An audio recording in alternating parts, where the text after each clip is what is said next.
మనోజ్ రోహిణి పార్టీలో పడిపోయిన మీనా ప్రెగ్నెంట్ అవ్వడంతో ప్రభావతికి ఊహించని షాక్ ఇచ్చిన బాలు సత్యం. అసలు ఇదంతా ఎలా జరిగిందనేది వీడియోని స్కిప్ చేయకుండా చివరి వరకు చూడండి. గుడి నిండా గుడి గంటలు సీరియల్లో రాబోయే ఎపిసోడ్స్లో ఏం జరగబోతుందో ముందుగా తెలుసుకోవాలి అనుకుంటే వీడియోని లైక్ చేసి ఛానల్ని సబ్స్క్రైబ్ చేసుకుని పక్కనే ఉన్న బెల్ సింబల్లో ఆల్ పై క్లిక్ చేయండి. ఇలా చేయడం వల్ల మేము పెట్టే ప్రతి వీడియో నోటిఫికేషన్ రూపంలో ముందుగా చూడగలుగుతారు. మొత్తం మీరు చూసుకున్నట్లయితే ఇంకా రోహిణి ఇటు మనోజ్ది పెళ్లి రోజన్న విషయం ప్రభావతికి గుర్తుండేసరికి అదే విషయం సత్యంతో చెప్తుంది. అప్పుడే బాలు మీనా వస్తారు. వచ్చేసరికి ఏంటి ఓ అమ్మ ఏదో మీకు చెప్తూ ఉంది అంటూ బాలు అయితే సత్యాన్ని అడిగేసరికి పెద్ద కొడుకు పెద్ద కోడలు పెళ్లి రోజంటారా, అది గ్రాండ్గా జరిపించాలని మీ అమ్మ ఆశపడుతుంది. అవునా, లక్షలన్నీ మింగి మరీ పెళ్లి చేసుకున్నాడు కదా, గ్రాండ్గానే జరిపించండి అనగాని ఏంట్రా ఎంతసేపు వాడి మీదే ఉంటావు, మీ పెళ్లి రోజు జరగలేదా అనగాని వాడి పెళ్లి రోజు గ్రాండ్గా ఏమీ జరగలేదు, ఇంట్లో వాళ్ళందరితో ఏదో చిన్న కేక్ కటింగ్ చేసి సరదాగా జరిగింది అంతే, అంతకు మించి గ్రాండ్గా ఊరందరినీ పిలిచి ఏమీ చేయలేదు. నేను ఊరందరినీ పిలిచి చేయమని చెప్పడం లేదండి, వాళ్ళు పెద్ద బిజినెస్ మ్యాన్, వాడు పెద్ద బిజినెస్ చేస్తున్నాడు. రోహిణి వాళ్ళ నాన్న మలేషియాలో ఉన్నాడు, పెళ్లి రోజుకైనా వాళ్ళ నాన్న వస్తాడేమో అని అనుకుంటున్నాను అనగానే వాళ్ళ నాన్న జైల్లో ఉన్నారు కదా అత్తయ్య, పెళ్లి రోజుకి ఎలా వస్తారు అంటూ మీనా మీనా అనగానే అతను రాకపోతే మేనమామ ఉన్నాడు కదా, మేనమామ అయినా వస్తాడు కదా, వాళ్ళ ముందు మనం ఏమాత్రం తక్కువ కాకూడదు, రోహిణికి చాలా గొప్పగా చెయ్యాలి అంటూ మాట్లాడుకుంటూ ఉండగానే రోహిణి ఇటు మనోజ్ ఇద్దరు కూడా వస్తారు. అమ్మ నీకు విషయం చెప్పాలి అనగానే నేనే నీకు ఒక విషయం చెప్పాలిరా, రేపే మీ పెళ్లి రోజు, గ్రాండ్గా పార్టీ ఏర్పాటు చేయమని మీ నాన్నని అడుగుతున్నాను అనగానే నాన్నకు డబ్బులు ఎక్కడివి, వచ్చే ఫంక్షన్ డబ్బులే ఇంట్లో పెట్టడానికి సరిపోతాయి, నాన్న గ్రాండ్గా పార్టీ ఎలా ఏర్పాటు చేస్తారు, అందుకే మాకొక డీలర్షిప్ వచ్చే అవకాశం ఉంది, అతనికి ఎలాగా పార్టీ ఇవ్వాలి, సో రేపు సాయంత్రం ఒక పెద్ద రెస్టారెంట్లో పార్టీ ఇద్దామనుకుంటున్నాము, అది మా పెళ్లి రోజు కూడా కావడంతో ఆ రెండు కలిసి వస్తాయి, కానీ మీరందరూ కూడా రిచ్గా కనిపించాలి, ఎందుకంటే వచ్చేవాడు పెద్ద డీలరు అంటూ మాట్లాడుతూ ఉండగానే ఈలోపు శృతి రవి వస్తారు. ఏంటి పెద్ద డీలరు అంటూ ఏదో మాట్లాడుతున్నారు అని చెప్పాను కానీ ఏమీ లేదు శృతి అనేసరికి ఏం కాదు రోహిణి, శృతి వీళ్ళది పెళ్లి రోజు అంట, వీళ్ళకి ఏదో డీలర్షిప్ వస్తుందంట, అందుకని గ్రాండ్గా పార్టీ ఇవ్వాలంట, ఆ పార్టీ ఎలాగా ఇవ్వాలి కాబట్టి రేపు వాళ్ళ పెళ్లి రోజు కాబట్టి రేపే పార్టీ గ్రాండ్గా ఇస్తాము, అందరూ రిచ్గా కనిపించాలి అని రోహిణి చెప్తుంది. ఈ లోపు మీరు వచ్చారు అంటూ ఇంకా శృతికైతే మీనా చెప్తుంది. అవునా, అంటే మనం రిచ్గా కనిపించాలా మీనా అనగానే వెటకారంగా వద్దు శృతి, చాలా గొప్ప వాళ్ళు వస్తున్నారు, మాకు ఈ డీలర్షిప్ చాలా గొప్ప స్థాయికి తీసుకువెళ్తుంది, మీ అందరి సపోర్టు ఉంటే మేము ముందుకు వెళ్ళగలం, బాలు ఇటు రవి మీ ఇద్దరూ, మీ అన్నయ్య మాట్లాడతాడు, మనోజ్ వాళ్ళిద్దరినీ తీసుకెళ్ళు, అర్థమయ్యేటట్టు చెప్పు, రోహిణి శృతి మీరిద్దరూ మీనా శృతి ఇలా రండి అంటూ చెప్పేసరికి అదేంటండి వాళ్ళు వెళ్ళిపోయారు, మరి మీరు నేను ఉండిపోయాము అనగానే నువ్వు రిచ్గా కనిపించాలని ప్రత్యేకించి అనుకోనవసరం లేదులే ప్రభా, నీకు ఎలా చెప్పినా రిచ్గానే కనిపించడానికి సిద్ధపడిపోతావు కదా, వాళ్ళు సింపుల్ సిటీగా ఉండాలి అనుకుంటారు, అందుకోసమని వాళ్లకు సిచ్యువేషన్ గురించి అర్థమయ్యేటట్టు చెప్పాలన్న ఉద్దేశంతోనే వాళ్ళు వెళ్ళినట్టున్నారు అని చెప్పి ఇంకా చెప్పడంతో అవునా సర్లే అనుకుంటూ ఇంకా ప్రభావతి కాస్త ఏం మాట్లాడకుండా ఉంటుంది. మీనా వాళ్ళని తీసుకుని వెళ్ళి వాళ్ళకి సిచ్యువేషన్ అర్థమయ్యేటట్టు చెప్తారు. సరే శృతి, సరే రోహిణి నువ్వు చెప్పినట్టే చేస్తాము అని శృతి అంటుంది. మీనా కూడా అలాగే అంటుంది. ఇంకా ఈ మనోజ్ తీసుకెళ్ళాడు కదా, ఇలాగా కొంచెం గొప్పగా చెప్పానురా, నా కుటుంబ సభ్యులు గొప్పగా ఉండాలని నేను కోరుకుంటున్నాను, అబద్ధం చెప్పాలని నేను అనుకోవట్లేదు, కానీ నేను గొప్ప స్థాయికి వెళ్ళాలి అంటే ఒక్కొక్కసారి అబద్ధం చెప్పినా పర్వాలేదు కదా, అందుకే అబద్ధం చెప్పక తప్పదురా అని చెప్పి మాట్లాడేసరికి సర్లే గొప్ప స్థాయికి వెళ్తాను అని చెప్తున్నాడు కదన్నయ్య, అబద్ధం చెప్తాను అంటున్నాడు కదా, ఇంకెందుకు మనం డిస్కషన్ పెంచడం, వదిలేద్దాం, వాడి గురించి వాడు ఆలోచించుకున్నాడు కాబట్టి గొప్ప స్థాయికి వెళ్తే మనకివ్వాల్సిన డబ్బులు కూడా వీలైనంత తొందరగా ఇచ్చేస్తాడు అనగాని, అవునరా నిజం అనగాని, సరే ఇందులో ఏ మోసం లేదు కదా అనగాని, డీలర్షిప్ వచ్చేంతవరకే, డీలర్షిప్ వచ్చాక ఎలాంటి మోసం ఉండదు. గొప్ప వాళ్ళైతేనే ఇంటర్నేషనల్లో డీలర్షిప్ వస్తుంది. అందుకనే గొప్ప వాళ్ళుగా రిచ్గా కనిపించాలి. నేను కొన్ని అబద్ధాలు చెప్తాను, దానికి తగ్గట్టుగానే మీరు కొంచెం నటించండి, నా బాధను అర్థం చేసుకోండి అని మనోజ్ ఎప్పుడూ లేనిది కొంచెం రిక్వెస్టింగ్గా మాట్లాడతాడు. రిక్వెస్టింగ్గా మాట్లాడేసరికి సరే అని ఇద్దరు కూడా ఒప్పుకుంటారు. ఇటు వీళ్ళంతా మాట్లాడిన తర్వాత రోహిణి ప్రభావత్ దగ్గరికి వచ్చి, అత్తయ్య మీరు కొంచెం బాగా కనిపించాలి, రేపు ఉదయాన్నే మీరు అక్కడికి వెళ్తే విద్య ఉంటుంది, విద్యకు చెప్తాను, మీరు కొంచెం ఫేషియల్ అది చేయించుకుని మోడల్గా కనిపించండి అనగానే సరే అని మరుసటి రోజు ఉదయాన్నే కామాక్షిని తీసుకుని మరీ వెళ్ళి బ్యూటీ పార్లర్లో ఫేషియల్లు మేకప్లు అన్నీ వేయించుకుని వస్తుంది ప్రభావతి. వదిన నిజంగా నువ్వు సూపర్గా ఉన్నావు వదిన, అచ్చం వాణిశ్రీలాగా నా దిష్టే తగిలేటట్టుంది అని ఓ తెగ దిష్టి తీస్తూ ఉంటుంది కామాక్షి. ఇంతకీ కామాక్షి పొగుడుతుందా కుళ్ళుకుంటుందా? నేను ఇంత అందంగా కనిపిస్తున్నానని తనలో ఏదైనా జెల్సీ మొదలైందా ఏంటి? అలా అందంగా ఉన్నావు అని 1కి 10 సార్లు అంటుంది అని ప్రభావతి ఆలోచించుకుంటూ ఉంటుంది. ఏంటంటీ ఏంటి దేని గురించి ఆలోచిస్తున్నారు అంటూ రోహిణి అడిగేసరికి, ఏం లేదమ్మా రోహిణి, మీరెప్పుడు వెళ్తారు అనగానే, మేము ఇప్పుడు స్టార్ట్ అవుతాము, మీరు ఒక అరగంట గంటలో రండి అంటూ రోహిణి కాస్త మనోజ్ బయలుదేరదామని రోహిణి మనోజు తొందరగా బయలుదేరి వెళ్ళిపోతారు. వెళ్ళిపోయేసరికి ప్రభావతి ఇంకా సోకు బాగా అయ్యి బాగా రెడీ అయ్యి మరీ కిందకి వస్తుంది. వచ్చేసరికి సత్యం చూసి, ప్రభా నువ్వేనా అనుకుంటూ అలా ఆశ్చర్యపోయి చూస్తూ ఉంటాడు. ఏ నాలా నేను కనిపించట్లేదా అంటూ ప్రభావతి అనగానే, నీలా నువ్వు కనిపించడం కాదు, అసలు నువ్వేనా అన్న ఆశ్చర్యం నాకు కలుగుతుంది. ఏంటి ప్రభా ఈ రకంగా మారిపోయావు, అసలు నువ్వేనా ఇదంతాను? నిన్ను చూసి నేను అసలు ఆశ్చర్యపోతున్నాను. నువ్వేంటి ఇలా ఉండడం ఏంటి, ఇలా మారిపోవడం ఏంటి, అసలు నాకు ఏమీ అర్థం కావట్లేదు ప్రభా. ఇన్ని రోజులు నిన్ను మామూలు సాదాసీదాగా చూడడం వల్ల నువ్వు ఇంత అందంగా ఉంటావని అనుకోలేదు, అచ్చం వాణిశ్రీలా ఉన్నావు అంటూ ఇంకా సత్యం కూడా అనేసరికి ప్రభావతి కామాక్షి చెప్పింది నిజమే అయితే అని అనుకుని తెగ పొంగిపోతూ ఉంటుంది. నిజంగా అంత బాగున్నానా అంటూ తెగ మురిసిపోతూ ఉంటుంది. రారా ఇలా కూర్చో అంటూ కూర్చోబెట్టేసరికి ఈలోపు రవి శృతి ఇద్దరు వస్తారు. రవి అయితే కోట్ వేసుకుంటాడు, శృతి నార్మల్గానే కొంచెం హై రేంజ్లో కనిపించే డ్రెస్ వేసుకుంటుంది. అదేంటమ్మా శృతి, చీర కట్టుకోవచ్చు కదా, చక్కగా ఉంటావు, చీర కట్టుకుంటే అందంగా కనిపిస్తావు, అలాగే మీ అమ్మ ఇచ్చిన నగలు కూడా పెట్టుకుంటే బాగా రిచ్గా కనిపిస్తావు కదా అనగానే, నాకు సింపుల్గా ఉండడమే ఇష్టం ఆంటీ, డ్రెస్ గ్రాండ్గానే ఉంది కదా, డ్రెస్సే 1,00,000 రూపాయలు అంటూ చెప్పేసరికి, ఏంటి ఈ డ్రెస్సు 1,00,000 రూపాయలా అనగానే, అవునాంటీ నా బర్త్డేకి తీసుకున్నాను అంటూ చెప్పేసేసరికి సరే బయలుదేరదామా అనగానే, మీనా బాలు ఇంకా రాలేదు అనగానే, ఆ మీనా ఎవరికో అర్జెంటుగా పువ్వులు ఇవ్వాలని వెళ్ళింది, బాలుగాడు ట్రిప్స్ కోసం వెళ్ళాడు, వాళ్ళిద్దరూ వచ్చాక అప్పుడు వద్దురు కానీ అప్పుడు వాళ్ళు వస్తారులే, మేము ముందు పదండి మనం వెళ్దాం అనగానే, మనం ఎలా వెళ్తామంటే కారు లేదు కదా అనేసరికి, మనోజ్ కారు పంపించాడమ్మా రా కారులో వెళ్దాం అనగానే, రవి అది వాళ్ళ గదిలో పెట్టావా అనగానే, పెట్టాను శృతి, మరి మీ అన్నయ్యకి ఫోన్ చేసి చెప్పావా అనగాని, ఇప్పుడే చెప్తాను అనగాని, ఏంటమ్మా అది అనగానే,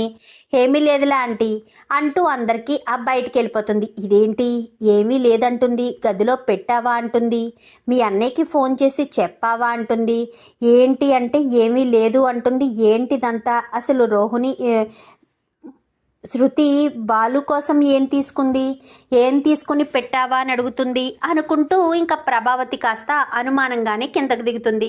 కిందకు దిగేసేసరికి, ఏంటి ప్రభా అంతలా ఆలోచిస్తున్నావు అనగాని, ఏమీ లేదండి, శృతి ఏదో బాలు కోసం తీసుకుంది, అదేటో అర్థం కావట్లేదు అనగాని, ఏమీ లేదు, బాలుకి కోట్లు లేవు కదా, రవి కోట్లో ఒక కోటు బాలుకి ఇస్తే సరిపోదేమోనని కొత్త కోటు ఒకటి తీసుకుని గదిలో పెట్టించిందంట. ఆ విషయం నాకు రవి చెప్పాడు. ఎందుకు దానికో అంత బాధపడిపోయి ఆతృత పడిపోతున్నావు, ఏది తెలుసుకోకపోతే ఉండలేవా, తెలుసుకుని తీరాలా అనగానే, అలాగని కాదండి అనేసరికి, మరి ఇంకేలాగా, సర్లే వదిలేసాయి అంటూ ఇంకా చెప్పడంతో ఇంకా ఏం మాట్లాడకుండా ప్రభావతి సరే పద అని అందరూ కూడా కారు ఎక్కేస్తారు. కారు ఎక్కేసేసరికి ప్రభావతి అయితే కారులో కూర్చుని తెగ సంతోషపడుతూ ఉంటుంది. ఈలోపు కరెక్ట్గా అదే సమయానికి అక్కడికి వెళ్ళిపోతారు. అక్కడికి వెళ్ళిపోవడంతో కారులోంచి దిగి అదంతా చూసేసరికి చాలా రిచ్గా ఏర్పాటు చేస్తారు. సుమారు 3 లక్షల వరకు ఖర్చు పెట్టి అదంతా చాలా గ్రాండ్గా ఏర్పాటు చేసేసరికి అదంతా చూసి ప్రభావతి అలా చూస్తూ ఉండిపోతుంది. ఆంటీ ఈవేళ మీరు చాలా బాగున్నారు అంటూ కావాలని విద్యతో కూడా చెప్పిస్తుంది రోహిణి. ఎందుకంటే ప్రభావతిని మెచ్చుకుంటే ప్రభావతి ఉబ్బిపోయి తబ్బిబ్బైపోతుందని. ఇంకా ప్రభావతి అలా హ్యాపీగా ఫీల్ అవ్వడం చూసి చాలా సంతోషపడిపోతూ ఇంకా సత్యం అయితే మురిసిపోతూ ఉంటాడు.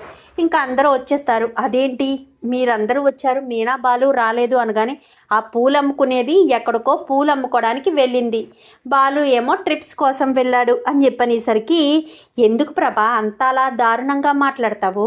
మీనా పువ్వులు ఇవ్వడానికి తన పని తాను చేసుకోవాలి కాబట్టి వెళ్ళింది, ఆ మాత్రం దానికే మీనా పువ్వులు అమ్ముకోవడానికి వెళ్ళింది అంటూ అంత వెటకారంగా మాట్లాడతావేంటి? నేనేం మాట్లాడానండి, నేను నార్మల్గానే కదా మాట్లాడాను. మీరే అలా అనుకుంటున్నారు. మీ ముద్దుల కొడుకుని ముద్దుల కోడల్ని ఏదో అనేసానని మీరు తెగ ఫీల్ అయిపోతున్నారు. నేనేమి ఎవరిని ఏమీ అనలేదు, మీరే ప్రతి విషయానికి ఓవర్గా రియాక్ట్ అయిపోతున్నారు అంటూ ప్రభావతి కాస్త సత్యాన్ని అంటుంది. సరే సరే లోపలికి రండి అని ఇంకా అందరూ కూడా లోపలికి వెళ్ళిపోతారు. ఇంకా అలా అందరూ లోపలికి వెళ్ళిపోయిన తర్వాత సత్యం అయితే ఒక చోట కూర్చుని ఉంటాడు. బాలుకి ఫోన్ చేసేసరికి యారా బాలు ఇంటికి వచ్చావా అనగానే లేదు నాన్న వస్తున్నాను అనేసరికి మీనాకి ఫోన్ చేస్తాడు. అమ్మ మీనా ఇంటికి వచ్చేసావా అని చెప్పనగానే ఇప్పుడే వచ్చాను మామయ్య గారు, రెడీ అవుతున్నాను, ఆయన దగ్గరలో ఉన్నారంట, వస్తున్నాను అని చెప్పారు అని చెప్పనేసరికి సరే సరే ముందు ఇద్దరు కూడా ఇంటికి వెళ్ళి తొందరగా రెడీ అయ్యి రండి, ఇక్కడ అందరూ మీకోసమే ఎదురు చూస్తున్నారు. మనోజ్ కూడా మీరు ఉండాలి అని చెప్పాడు కదా, తొందరగా వస్తే బాగుంటుంది అనగానే అలాగే మామయ్య గారు, నేను ఆల్రెడీ రెడీ అయిపోయాను, ఆయన రాగానే స్నానం చేసి రెడీ అయ్యి బయలుదేరిపోతాము అనగానే సరేనమ్మా జాగ్రత్తగా రండి, స్లోగా రండి, కంగారేమీ లేదులే, నేను చెప్తాను మనోజ్ తోటి అని చెప్పనేసరికి సరేనని ఇంకా బాలు మీనా ఇద్దరు కూడా రెడీ అయిపోతారు. రెడీ అయిపోయిన తర్వాత సరే పదాని అందరూ కూడా బయలుదేరుతారు. మీనాకు ఇంటి దగ్గర కొంచెం కళ్ళు తిరిగినట్టు అనిపిస్తాయి. ఏమైంది మీనా అని చెప్పాను కానీ ఏమీ లేదండి, కొంచెం కళ్ళు తిరుగుతున్నట్టు అనిపిస్తుంది అంతే, అంతకు మించి ఏమీ లేదు అనగానే అవునా సరే సరే కొంచెం సేపు కూర్చుని వెళ్దామా అనగానే వద్దండి పర్వాలేదు వెళ్దామని మీనా బాలు ఇద్దరు బయలుదేరిపోతారు. అక్కడికి వెళ్ళిన తర్వాత మీనాను చూసి ఒక్కసారిగా రోహిణి షాక్ అయిపోతుంది. ఇదేంటే పెళ్లి రోజు మీద మీనా వాళ్ళదా, అంతలా ఉన్నారు వాళ్ళిద్దరూను. మీనా ఏం కట్టినా ఏ చీర కట్టినా చాలా సూపర్గా ఉంటుంది, తను కట్టింది నార్మల్ చీరే కావచ్చు, చూడు ఎంత బ్యూటిఫుల్గా కనిపిస్తుందో అంటూ ఇంకా సువిద్య అనగానే ఇప్పుడు మీనాని పొగడడానికి చూస్తున్నావా, నన్ను బాధ పెట్టడానికి చూస్తున్నావా? నిన్ను బాధ పెట్టే పని నేనెందుకు చేస్తానే, ఆయన మీనా గురించి మాట్లాడాను, మీనా అందంగా ఉంది కాబట్టే చెప్పాను అంతే తప్ప వేరే ఉద్దేశమేమీ కాదు, నువ్వు నన్ను తప్పుగా అర్థం చేసుకుంటున్నావే అంటూ విద్యను అనగానే సరే సరే ఏ మాటకి ఆ మాటే చెప్పాలి కానీ విద్య చెప్పింది నిజమే, మీనా చాలా బ్యూటిఫుల్గా ఉంది, చాలా అందంగా కూడా ఉంది అనుకుంటూ ఇంకా వీళ్ళంతా కూడా మాట్లాడుకుంటూ ఉండగానే సరే అని అందరూ కూడా వీళ్ళిద్దరూ స్టేజ్ మీదకి వెళ్ళి మాట్లాడుతూ ఉంటారు. ఇక్కడికి వచ్చిన వాళ్ళందరికీ చాలా థ్యాంక్స్, ఇది మా మొదటి పెళ్లి రోజు అంటూ చెప్పేసేసరికి చాలా సంబరంగానే అందరు కూడా హ్యాపీగానే విషెస్ చెప్తూ ఉంటారు. విషెస్ చెప్తూ ఉండేసరికి అందరూ చక్కగా భోజనం చేయండి, మమ్మల్ని ఆశీర్వదించడానికి వచ్చినందుకు మీ అందరికీ కృతజ్ఞతలు అంటూ చెప్పడంతో రారా బాలు రా రవి అని ఇంకా అతని దగ్గరికి వెళ్ళి అతను ముందు చెప్తూ ఉంటారు. చెప్తూ ఉండేసరికి అతను అన్నీ కూడా గమనిస్తూ అంతా కూడా చూస్తూ ప్రతి ఒక్కరిని అబ్జర్వ్ చేస్తూ ఉంటాడు. అబ్జర్వ్ చేస్తూ ఉండేసరికి అదంతా చూసి ఇంకా బాలు మీనా అంతా కూడా హ్యాపీగా ఫీల్ అవుతారు. ఇంత గ్రాండ్గా చేసుకుంటున్నారు అనగానే, అవును వాళ్ళకుంది చేసుకుంటున్నారు, ఏమైంది, నువ్వు నేను హ్యాపీగానే ఉన్నాం కదా మీనా అని చెప్పాను. కానీ అవునండి, మీరు నేను ఎప్పటికీ హ్యాపీగా ఉంటే చాలు, ఇలాంటి పెళ్లి రోజులేమీ ప్రత్యేకించి గ్రాండ్గా చేసుకునే పని లేదు అని మీనా బాలు ఇద్దరు కూడా మాట్లాడుకుంటారు. ఇంకా అతన్ని ఒక్కొక్కరి దగ్గరికి తీసుకొచ్చి, ఇతను మా అన్నయ్య, ఇతను మా తమ్ముడు, ఇతను మా నాన్న, వీళ్ళు ఇది చేస్తారా అది చేస్తారా అని చాలా ఓవర్గానే గొప్పలు చెప్పేసరికి ఇటు శృతి రవి ఇద్దరు, శృతిని ఇటు మీనా ఇద్దరు కూడా షాక్ అయిపోతారు.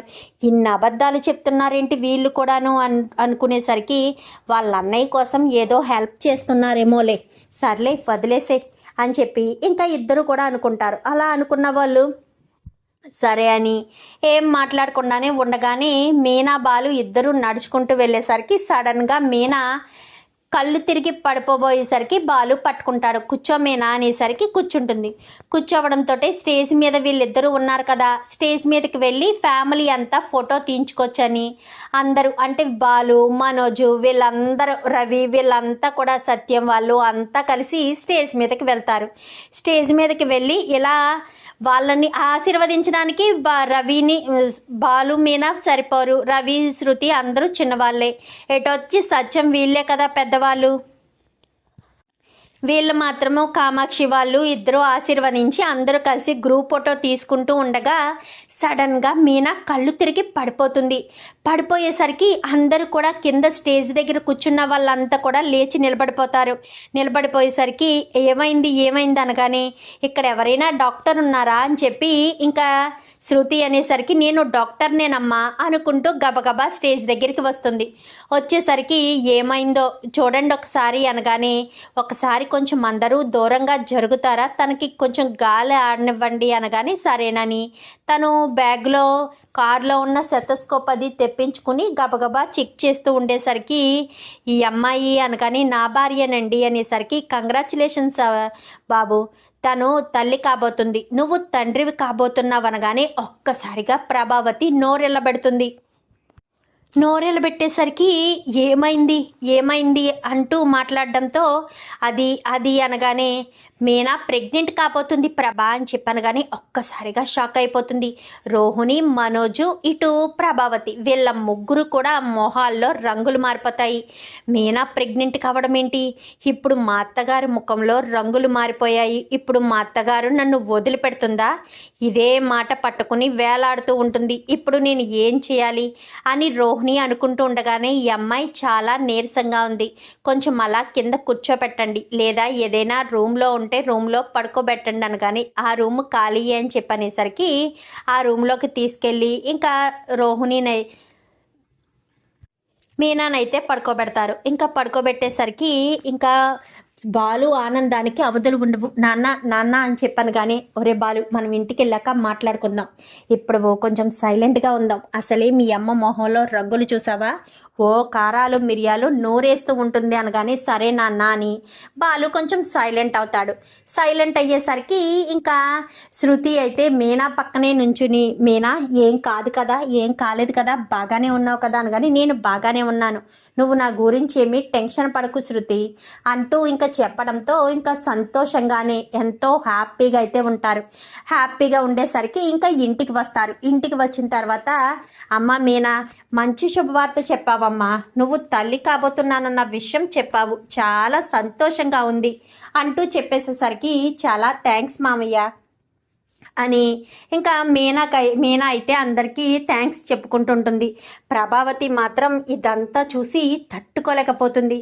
ఇంకా కరెక్ట్గా ఇదే ఇలా అనుకుంటూ ఉండగానే ఇంకా సత్యం డాక్టర్ని ఇంటికి పిలిపించి తను చాలా నీరసంగా ఉందని వేరే డాక్టర్ చెప్పారు, కొంచెం మీరు చెక్ చేయండి అంటూ డాక్టర్ చెప్పడంతో ఎందుకు అందరినీ తీసుకొచ్చి మరి కోడల్ని అంతలా చూపించాలా ఏంటి అంటూ ప్రభావతి కాస్త ముక్కు మూతి విరుచుకునేసరికి నీకేం తెలుసు ప్రభా, ఆయన 4 పిల్లల్ని కన్నావు, ఆ పిల్ల ఎంత నీరసంగా ఉంటుందో ఏంటో నీకు తెలీదా, పిల్లను చూసుకోవాల్సిన బాధ్యత నీకు తెలీదా అంటూ మాట్లాడేసరికి, ఒక్క నిమిషం సత్యం గారు, తను చాలా నీరసంగా ఉంది. తను ఇంట్లో పనులు చేస్తుందా? కొంచెం తను కొన్ని రోజులు రెస్ట్ తీసుకోవాలి. ఇంట్లో పనులేమీ చేయకుండా, ప్రయాణాలు చేయకుండా తను ఇంట్లోనే ఉండి రెస్ట్ తీసుకుంటేనే ఏదైనా జరుగుతుంది అనేసరికి, అవునా సరే అయితే తనని వాళ్ళ పుట్టింటికి పంపిస్తాము అని చెప్పాను, కానీ మీ ఇష్టం, కానీ తను ఏ పని చేయకూడదు అనేసరికి సరే అని ఇంకా అక్కడి నుంచి కాస్త డాక్టర్ వెళ్ళిపోతుంది. నాన్న, మీనాను తీసుకెళ్ళి నేను పుట్టింట్లో దిగబెడతాను, నేను అక్కడే కొన్ని రోజులు మీనా దగ్గరే ఉంటాను అనగానే, మీనాని పుట్టింటికి తీసుకెళ్తే ఇంట్లో పనంతా ఎవరు చేస్తారనుకుంటున్నావు అంటూ ప్రభావతి నోరిచ్చుకుని పడిపోతుంది. ఏం మాట్లాడుతున్నావు ప్రభా?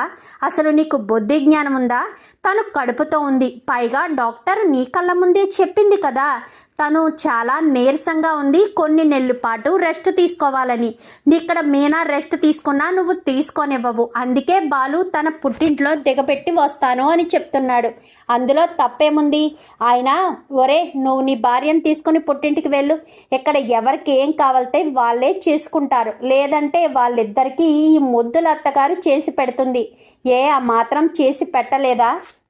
మీనా కడుపుతో ఉన్నప్పుడైనా తనకు రెస్ట్ ఇవ్వాలి కదా. పర్వాలేదు మామయ్య, చేస్తాను అనగానే, నీకేం తెలుసు మీనా, చేస్తాను అని ఎలా చెప్తున్నావమ్మా? అసలే డాక్టర్ నువ్వు నీరసంగా ఉన్నావు, జాగ్రత్తగా ఉండాలి అని పర్టికులర్గా చెప్తుంటే నువ్వేమో చేస్తాను అంటూ ఎలా మాట్లాడతావు? ఏం అవసరం లేదు బాలు, వాళ్ళ అమ్మగారికి సుమతికి ఫోన్ చేసి నేను చెప్తాను పార్వతికి, నువ్వు తీసుకుని వెళ్ళు అనగానే, అలాగే నాన్న అని చెప్పి ఇంకా సత్యం బయటికి వెళ్ళి పార్వతికి ఫోన్ చేస్తాడు.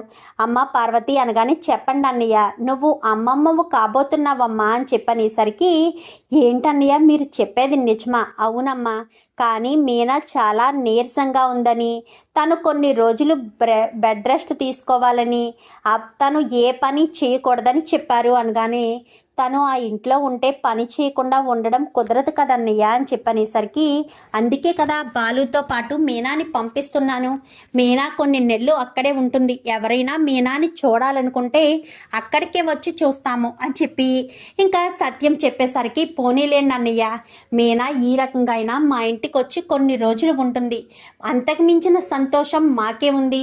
మీనా మా ఇంటికి రావడమే మాకు కావాలి, మా ఇంటికి వస్తేనే మేము హ్యాపీగా ఫీల్ అవుతాము అని ఇంకా సత్యానికైతే పార్వతి చెప్తుంది. వెంటనే సుమతికి శివకి చెప్పేసేసరికి వాళ్ళు ఆనందానికి అవధులు ఉండవు. అంటే నేను పిన్నిని కాబోతున్నానమాట, నేను మామయ్యని కాబోతున్నానమాట అని ఎంతో సంబరపడిపోతూ, అక్క కొన్ని రోజులు ఇక్కడే ఉంటుందంట, అక్క ఉంటే బావ కూడా ఇక్కడే ఉంటారు, మనం జాగ్రత్తగా చూసుకోవాలి అనగానే, తప్పకుండానమ్మా, నువ్వు ఇది వరకట్లా అనగానే, చూడమ్మా నేను బావ విషయంలో ఏ తప్పు చేశానని నాకు తెలుసు, అందుకే ఇంకా నేను బావని ఏమీ అనను, బావతో గొడవ పడను, పైగా బావ నాకు మేనల్లుడిని ఇవ్వబోతుంటే నేను ఎలా గొడవ పడతాను? బావతో నేను చాలా హ్యాపీగా ఉంటాను, అక్కకు కావలసిన ఫ్రూట్స్ అన్నీ కూడా తీసుకో అమ్మా అని చెప్పాను, కానీ అవన్నీ నేను చూసుకుంటాను లేరా, నువ్వు బాగా చదువుకో, ఎగ్జామ్స్ కూడా దగ్గర పడుతున్నట్టున్నాయి అనగానే, రేపటి నుంచి అమ్మా నాకు ఎగ్జామ్స్ అనేసరికి, సరే జాగ్రత్తగా చూసుకుని జాగ్రత్తగా చదువుకో, ఎగ్జామ్స్ ఫైనల్ ఎగ్జామ్స్ అంటున్నావు, జాగ్రత్తగా చదువుకుంటే అంతా బాగుంటుంది అనగానే, సరే నాన్న అంటూ చెప్పేసేసరికి సరే అని ఇంకా అక్కడి నుంచి కాస్త వెళ్ళిపోయేసరికి ఇంకా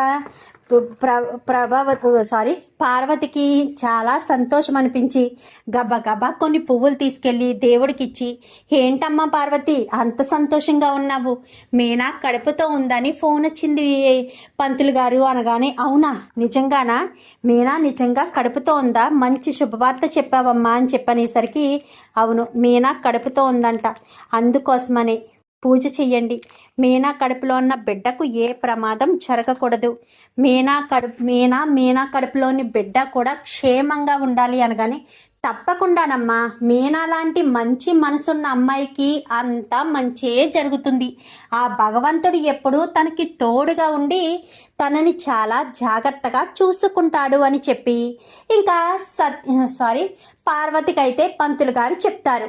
ఈలోపు మీనా బాలు ఇద్దరు ఇంటికి వచ్చేసారని సుమతి ఫోన్ చేసి చెప్పడంతో గబగబా పార్వతి ఇంటికి బయలుదేరి వెళ్తుంది.